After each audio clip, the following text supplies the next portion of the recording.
Learning a new skill like investing can be hard. There is so much to learn. It is hard enough to know what you should do, let alone know what you should not do.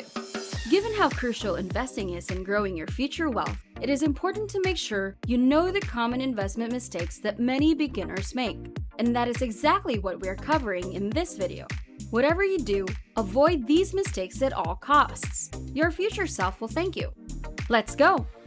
One of the most typical investment mistakes is speculating. The goal of investing is to reduce risk while increasing profit. But if you speculate, you are raising the investment risk. It is always advised to make logical investments based on statistics and data. Avoid forming a personal bond with the stocks. Don't be like Monica Geller from Friends. In one episode, she bought shares of MEG. MEG, it went up 2 points! Just because it has the same acronym as her name. Some beginners follow investment hype, so they buy stocks in companies that they think are the next great thing, and the next thing they know, it crashes. That's why it is important to be realistic about the investments you make. If an investment is not working out, then cut your losses. Investment mistake number 2 is a lack of research. On the internet, you'll come across an overwhelming variety of articles, emails, and videos about investing. Also, there are some strong personalities who discuss which stocks to buy. And while there may be some interesting information, you should always research before investing. The majority of investing newsletters are paid promotions to increase a stock's value. After initial excitement, the stocks often plummet.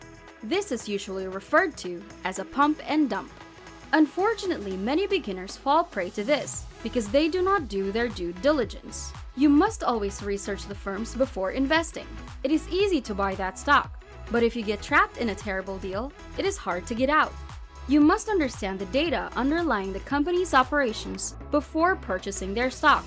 The same thing applies to real estate, companies, art, and everything else you may be investing in. There are several stock screeners, tools, and investment websites that provide information on companies and funds. Use them. The third mistake is not setting a goal. If you don't know why you want to invest your money, you're setting yourself up for failure.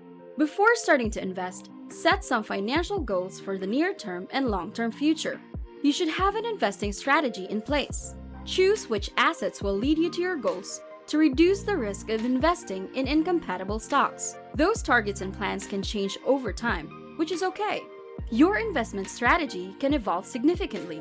The purpose is to keep you on track, engage with your assets, and be better equipped to make decisions.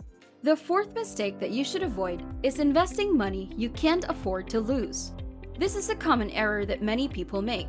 What often happens to beginners is that they borrow money and use it to invest. They believe that they can become millionaires overnight by just buying stocks. The worst thing is you can end up without any money if you invested wrong. Borrowing money from someone else just to invest is always a bad idea. Thinking that your money will be doubled if you put it all in the stock market is a terrible assumption. If you're drowning in high-interest debts, you should handle those first before joining the stock market. If you're able to pay your expenses and your debts, and then you want to start investing, that is a terrific idea.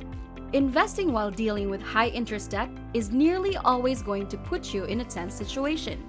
But it may also wind up costing you in the long term. Be sure you're reducing risk to optimize profit.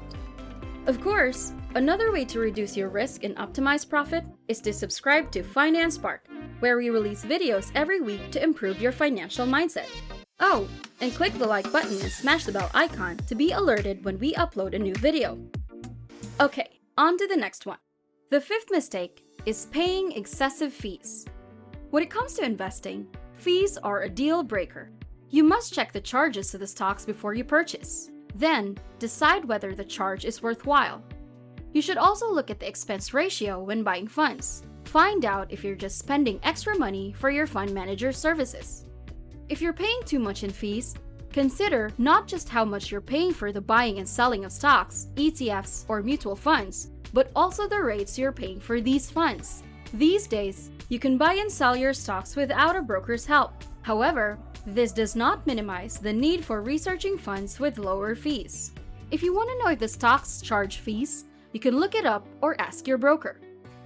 Investment mistake number 6 is waiting too long to begin investing. I'm going to sound like I'm contradicting myself here. I told you earlier not to invest money that you can't afford to lose. But consider starting your investment journey in the stock market even if you don't have a lot of money at the moment. Not a ton. We are talking about investing $5 or $10 every week just to improve your knowledge and experience. It is great to go through the process of gaining and losing in the stock market. But if you wait too long, you're likely to make more mistakes. If you learn from your errors, you are less likely to repeat them. This makes you a far better investor. It's something worth thinking about, especially if you're just getting started. The seventh mistake that beginners must avoid is timing the market. It's wonderful to look at the economic cycle. Through it, you might feel like you can predict some financial slowdown or recession. The issue is when you try to predict the market too closely. Attempting to time the market is very dangerous and may rapidly lead to financial ruin. It relates to more than just the stock market. Many financial professionals anticipate when to purchase or sell in bullish or bearish markets. And they might be right. While the stock market does contain some patterns and historical data that might be useful indications, this does not imply that the market will behave as you anticipate. Regardless of where the economy is at the present, there will be firms that do exceptionally well and organizations that perform quite poorly. This occurs even during the most difficult economic situations. Take a peek at 2008. Many companies in the United States were underperforming. However, there were still firms that were doing quite well, such as Dollar Tree and Walmart. These were companies that were still fine. They even brought in record-breaking revenue during the toughest financial times. There are probably some successful day traders, but the majority have spent years learning via trial and error. Instead, consider dollar cost averaging, gradually adding to your portfolio over time and letting your money work for you. The eighth and last investment mistake is putting too much faith in experts. This is something you should be very cautious about. These can be stock market experts, financial influencers, or even a very well-known investor, such as Warren Buffett. If you hear Warren Buffett purchased a certain stock, it doesn't mean you should too. They may have a successful track record, but you should try not to blindly follow the crowd. Grasp the rationale behind their investments rather than simply copying what they do. Be skeptical of any investor or experts that try to convince you of a program or penny stocks.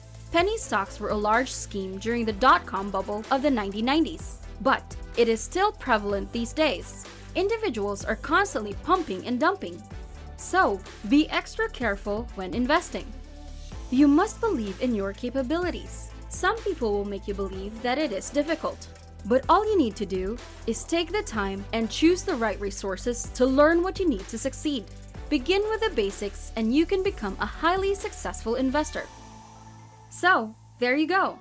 Some of the most common beginner investment mistakes. Now that you know what to avoid, you can move forward with more confidence that you'll make the right decisions. Of course, these are the most common mistakes, but if you have any others that you think should be on the list, share them in the comments below. Thanks for watching this video and supporting Finance Spark. Be sure to subscribe, like, and hit the notification bell to make sure you keep sparking your financial mindset.